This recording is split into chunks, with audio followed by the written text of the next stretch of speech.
semakin seseorang itu mampu berpikir kritis, maka semakin mampu juga dia fill in the blanks dengan argumen-argumen. Dan semakin itu terjadi, maka orang-orang yang menjual sesuatu yang absurd, sesuatu yang aneh, sesuatu yang manipulatif itu tidak akan laku. Tapi selama orang-orangnya tidak berpendidikan, maka itu pasti masih laku. Maka kita wajar ketika kita melihat misalnya orang-orang kayak Mama Gufron itu ya bukan cuma satu kan. Tapi orang-orang yang kayak menjual segala sesuatu yang kayak nggak mungkin, kayak menjual misalnya garam yang sudah diruqyah misalnya. Kan ini kan termasuk coping mechanism juga. Orang berusaha mengartikan kenapa ya aku tuh nggak berhasil dalam hidup. Oh mungkin ada jin di dalam tubuh kamu. Terus cara ngeluarnya gimana? Beli produk aku. Ini kan manipulatif nih. Nah, semakin orang itu terdidik, semakin dia tidak akan percaya pada hal-hal seperti itu. Ada logika, ada mistika. Sesuatu yang mistis itu akan laku begitu orang tidak punya edukasi. Tapi begitu orang-orang sudah punya edukasi, orang-orang sudah terdidik, maka ini akan bisa diminimalisir. Sederhananya, sama siapa terus kemudian orang-orang kayak Gufron dipercaya? Ya, sama orang-orang yang tidak terdidik. Maka begitu dia tanya, betul atau tidak? Jawabannya, betul. Betul atau tidak? Nah, dari mana betulnya? Orang kan nggak berani untuk ngomong. Nah, ini problem yang pertama, tentang berpikir kritis. Lucunya, aku pengen tambahin adalah, orang-orang selalu bilang, pokoknya kalau kayak gini-gini, pasti Islam. Jawabannya tidak. Ini nggak ada kaitannya sama sekali dengan agama. Justru Islam dirugikan banget. Kenapa? Karena Islam dijadikan sebuah tumbal, dijadikan sebagai scapegoat terhadap metode atau mekanisme coping yang salah itu. Ujungnya yang disalahkan agama. Padahal Islam nggak pernah untuk membenarkan perkara kayak gitu. Justru Islam dari awal menyuruh manusia tidak melakukan proses berpikir loncat instan itu. Misalnya contoh ya, apa yang terjadi ketika Nabi Ibrahim mendapati orang-orang kaumnya menyembah berhala-berhala, menyembah patung-patung.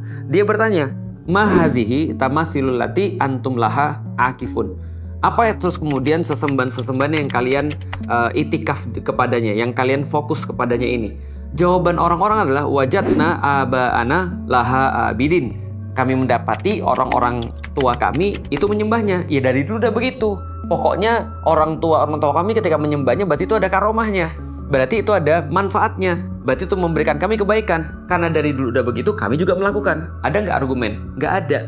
Yang adalah mereka jump into conclusion.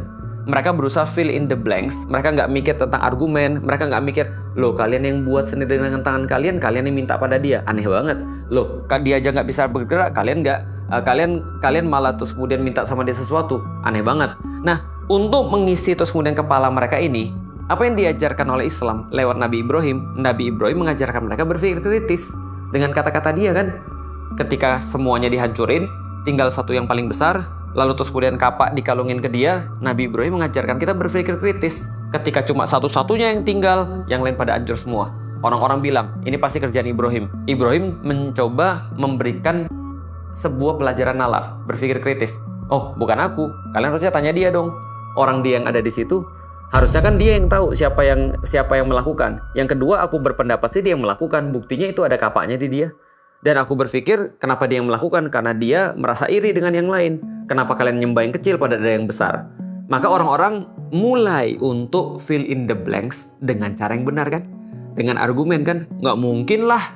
Masa patung bisa ngancurin yang lain, orang dia nggak bisa bergerak? Orang-orang bilang, ya nggak mungkin lah. Bagaimana mungkin dia bisa ngomong sama kita dan ngasih tahu siapa yang ngancurin? Orang dia aja nggak bisa ngomong. Nggak mungkin lah. Masa dia iri sama yang lain? Orang dia aja cuma patung. Nabi Ibrahim lalu bilang, ya kalian ngapain nyembah yang kayak gitu? Ngapain kalian nyembah sesuatu yang nggak punya efek kepada kalian, yang nolong diri dia sendiri aja dia nggak mampu. Dan sepanjang terus kemudian agama Islam, dalam pelajaran akidah Islam, kita tuh diajarin untuk fill in the blanks dengan cara yang benar, dengan cara yang argumentatif, dengan cara yang punya dasar logika, dengan cara yang masuk akal, dengan cara yang bisa dinalar, yang bisa dilakukan hanya oleh manusia. Itu Islam. Maka Islam nanya, kenapa aku harus nyembah orang? Kenapa Buddha itu berkulit hitam lebih rendah daripada yang keturunan Arab? Kenapa perempuan itu dianggap lebih inferior daripada yang laki-laki. Itu kan yang ditanyain oleh Islam kan. Islam melatih berpikir kritis, dan itu yang membuat orang-orang kafir Quraisy tidak suka dengan Islam, karena Islam menantang apa yang sudah ada dan diterima secara umum tanpa dasar logika. Artinya orang-orang Quraisy berusaha untuk fill in the blanks. Kenapa harus begini? Karena orang tua kita melakukan. Kalau aku nggak mau ikut juga, lu berarti nggak sayang sama orang tua. Itu fallacy. Itu adalah sesuatu yang tidak kritis. Kenapa aku harus begini? Karena dari dulu sudah begitu. Kenapa nggak kita ubah? Nanti lu kesambar petir, nanti lu kualat. Itu namanya adalah tidak berpikir kritis. Dan itu yang terjadi di Indonesia. Dan kenapa aku bilang tidak ada hubungannya dengan agama? Karena perilaku persis seperti ini, individu-individu begini, kita dapati juga di India. Teman-teman tahu, di India sekarang dikuasai oleh partai ultra Hindu ultra nasionalis.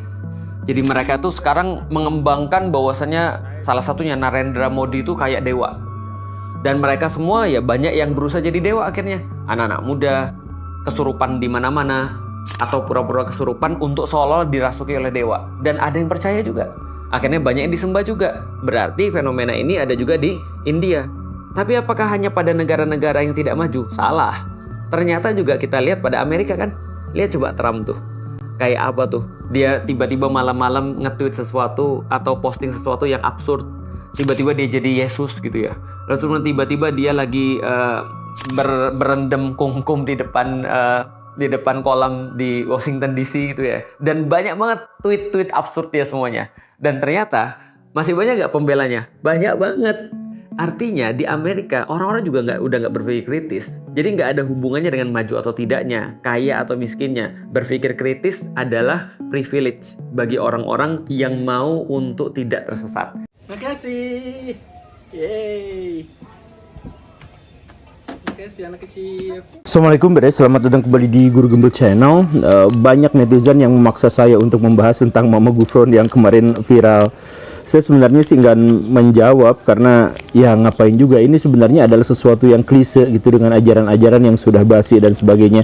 Tapi ketika saya kemarin membaca sedikit banyak tentang Mama Gufron, akhirnya saya setuju untuk membahas Mama Gufron, bikin video ini karena ternyata beliau itu adalah murid dari Abuya Armin. Jadi salah satu orang yang sangat saya idolakan karena beliau adalah orang yang sangat cerdas, ahli strategi yang sangat kuat. Bahkan ya walaupun secara fisik sebenarnya awal-awalnya agak cengeng, tapi kan akhir-akhirnya memang menunjukkan karakteristik yang kuat dan sangat berpengaruh terhadap akhir dari sebuah peperangan. Apalagi beliau itu adalah satu di antara sedikit sekali orang yang tahu bahwa di balik benteng Paradis itu ada laut, ada dunia yang lain.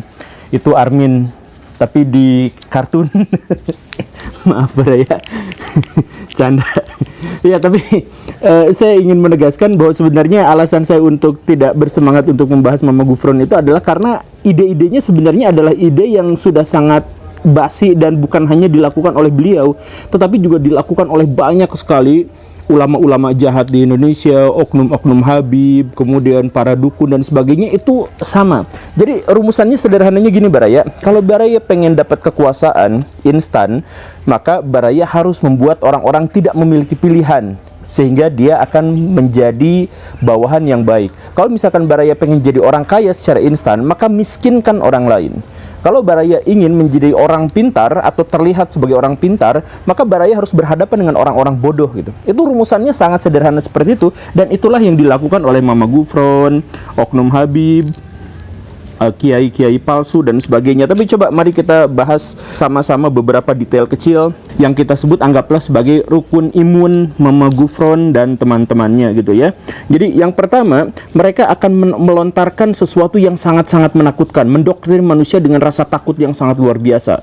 Jadi mereka akan menekankan bahwa neraka itu sangat pedih, neraka itu sangat susah, sangat sakit, dan dari semua itu kita berpotensi besar untuk masuk ke dalamnya. Nah, ini sebenarnya adalah doktrin yang sebenarnya umum dan biasa-biasa aja. Ini adalah untuk menekankan bahwa setiap manusia harus melakukan hal-hal yang baik karena ancamannya adalah sesuatu yang sangat-sangat mengerikan. Sampai sebatas itu rukun imun yang pertama itu gak jadi masalah. Tapi ketika masuk ke dalam rukun imun yang kedua, nah itu mulai didoktrin dengan inferioritas. Jadi coba dengan penderitaan di neraka yang sedemikian besar dan berbahaya itu, kalian punya bekal apa? Kalian gak punya. Jadi ditekankan, kalian gak punya apa-apa. Ibadah masih gak bener, mau sholat aja artinya gak hafal, mau baca Quran aja boro-boro menafsirkan, boro-boro mengerti, orang masih terbata-bata juga. Kan di doktrinnya seperti itu. Kalian tuh tidak bisa apa-apa. Dan karena itu ketika kalian tidak bisa apa-apa, maksiat masih banyak dan sebagainya, potensi masuk ke dalam neraka yang sangat mengerikan itu menjadi potensi yang sangat besar.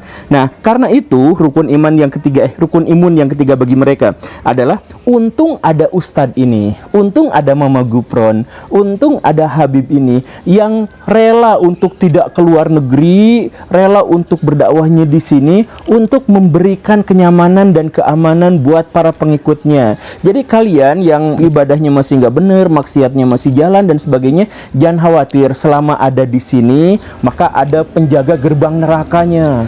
Makanya silahkan cukup tunduk patuh saja, mengabdi melayani pada Habib ini, pada Mama Gufron ini, cukup untuk ikhlas saja. Karena kemarin-kemarin juga tuh ada muridnya Habib Anu, muridnya Kiai Anu, gak pernah sholat, gak pernah apa, tapi hanya gara cinta pada dia, pada si Habib Anu, pada Mama Gufron apa dan sebagainya, maka dia masuk surga tanpa hisab. Nah gitu kan, itu yang ketiganya. Kemudian yang keempatnya itu adalah mulai ditekankan, kenapa emang dengan orang yang dimaksud itu? Oh, karena orang ini punya mukjizat, bahasa mereka punya karomah. Mereka bisa ngobrol dengan malaikat, bahkan menghardik malaikat. Mereka kemudian bisa ngobrol dengan para nabi. Mereka kemudian bisa mendatangkan malah bencana. Mereka kemudian bisa menghentikan bencana. Ada gunung meletus, gunung Semeru. Saya berdoa pakai bahasa Suryani, langsung selesai. Kan gitu. Jadi yang ditekankannya itu yang seperti itu. Iya kan? Ya, Baraya pasti ngerti dengan doktrin-doktrin semacam itu. Kemudian doktrin yang berikutnya atau imun yang berikutnya, rukun imun yang berikutnya itu adalah bikin eksklusivitas. Jadi kan kalau misalkan dengan dongeng-dongengnya seperti itu, mukjizat karomah bisa menghidupkan orang mati, itu kan diceritakan begitu ya, ngomong dengan bahasa semut dan sebagainya, Mama Gufron dan teman-temannya itu, kan tentu saja otak manusia itu banyak yang mulai meragukannya, mulai menafikannya, atau dikhawatirkan mereka akan melakukan konfirmasi dan klarifikasi kepada ulama lain. Maka ciri mereka berikutnya atau rukun imun mereka berikutnya itu adalah menciptakan kesesatan massal. Jadi bagaimana cara menciptakan kesesatan massal? Jangan biarkan mereka bertanya pada pihak lain. Makanya ketika doktrin berikutnya itu adalah hati-hati, jangan ikutin pendapat itu. Hati-hati, setiap kata-kata dan tindakan itu pasti akan dimintai pertanggungjawaban di akhirat. Makanya jangan banyak bertanya ke sana ke sini, hati-hati. Jadi kalau misalkan ada orang itu, coba aja misalkan Baraya debat sama muridnya Mama Gufron gitu, debat sama anak buahnya Habib apa yang semacam itu, yang oknum-oknum kayak gitu, mereka pasti akan endingnya itu adalah hati-hati, jangan sampai gini, hati-hati nanti terbawa sama yang kayak gitu. Kayak gitu. Kenapa? Kan dalam Islam itu kita kalau misalkan mendapatkan berita itu wajib mengklarifikasi, itu wajib. Tapi bagi mereka itu haram.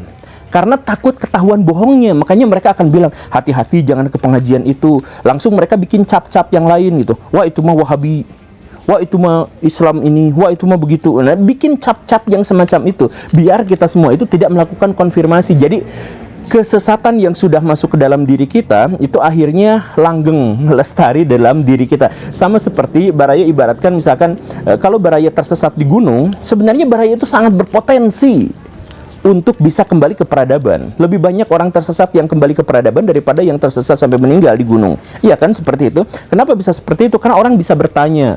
Ada pendaki lain bertanya, ada apa bertanya, petugas yang lagi keliling bertanya gitu kan. Ada monyet jalan-jalan, kita bisa tanya ke situ. Nah, tapi kalau mereka itu karakteristiknya adalah, kalau misalkan ada pendaki yang lain, hati-hati, jangan-jangan itu jin. Kalau misalkan kamu mendekatinya, kamu bertanya sama dia, maka akan semakin disesatkan. Makanya jangan bertanya, kan gitu.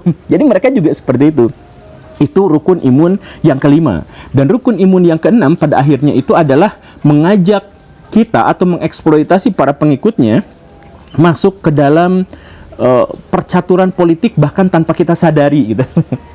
Jadi setelah mereka dapat banyak pengikut, kan dapat pengikutnya itu banyak karena udah ditakut-takutin, kemudian dikasih tahu bahwa kamilah satu-satunya jalan yang benar, bahwa tidak boleh dikonfirmasi kepada pihak lain. Pengikutnya kan menjadi banyak, menjadi ribuan, menjadi apa? Orang bertanya-tanya, kok orang kayak gini pengikutnya masih banyak ya? Iya kan didoktrin gitu ya. Nah setelah didoktrin seperti itu apa? Diajak. Jadi partai politik datang, Pak Mama Gufron atau Pak Habib Anu, Pak siapa? Tolong dong, ini saya mau pilkada, mau pemilu, saya minta perolehan suara sekian-sekian. Oh boleh, karena kalau saya mengeluarkan kata-kata itu semua murid pengikut saya itu ikut. Jadi sok aja. Ya, tapi ini kalau misalkan apa Dede? Tapi syaratnya itu kepentingan-kepentingan kami itu diakomodasi ya sama politikus anu. Oh iya siap. Nah makanya di Indonesia itu banyak dalam tanda kutip aturan-aturan yang sangat aneh tetapi sesuai dengan kepentingan-kepentingan orang yang nggak jelas gitu.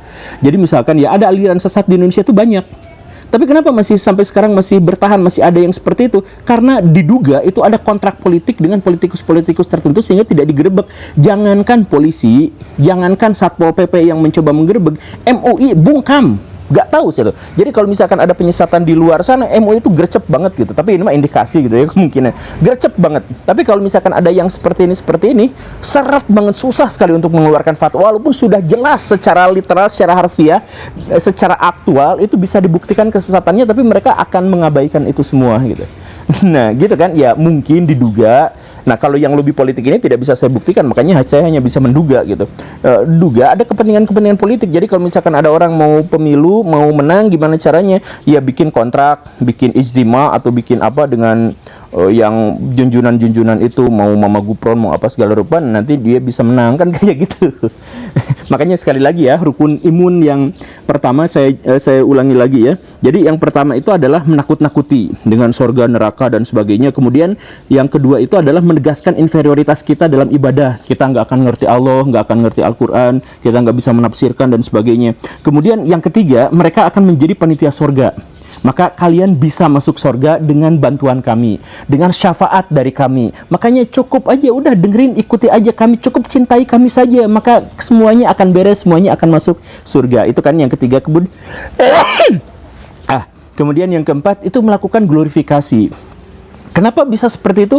Ya karena kami adalah keturunan dari Anu, karena kami sudah mencapai akhirat, karena kami sudah bisa bertemu dengan para nabi, sudah bisa bahasa semut, sudah bisa bahasa T-Rex, sudah bisa bahasa asteroid, bahasa alien dan sebagainya. Karena kami itu memiliki karomah, dengan karomah yang bisa menghidupkan orang mati, menurunkan hujan dan sebagainya. Itu yang keempat. Kemudian yang kelima itu adalah melakukan penyesatan, yaitu hati-hati, ya, jangan ikutin situ, hati-hati, jangan ikutin situ. Nanti kata-kata kamu akan dimintai pertanggungjawabannya, hati-hati. Itu yang kelima. Dan kemudian yang terakhir, baru mereka akan dieksploitasi untuk kepentingan-kepentingan politik. Nah, menurut Baraya, 6 pernyataan yang saya katakan itu nyata nggak, relevan nggak, relate nggak dengan kenyataan? Menurut Baraya ini mah ya. Kalau misalkan menurut Baraya relate ya, saya pikir sih iya. Makanya silahkan cek. Makanya ya, kalau misalkan Baraya dapat sebuah berita atau pernyataan dari saya nih, pernyataan dari saya, langsung klarifikasi. Saya mah nggak menyatakan, saya nggak pernah mengklaim bahwa saya yang paling benar, enggak. Saya ngajak Baraya untuk langsung klarifikasi, datang ke pengajian-pengajian mereka, kemudian merasakan bahwa 6 rukun imun yang saya sebutkan ini pasti Baraya akan merasakannya. Dan setelah itu Baraya tentu saja tahu dampaknya seperti apa dan keuntungan yang besar buat mereka seperti apa, sedangkan kerugian buat kita itu apa. Dan saya masih tetap dikatakan sebagai orang jahat yang menyesatkan umat manusia ketika saya mencoba mengajak Baraya untuk bertanya kepada pihak lain. Terima kasih karena sudah menyimak. Saya Guru Gembul. Assalamualaikum warahmatullahi wabarakatuh.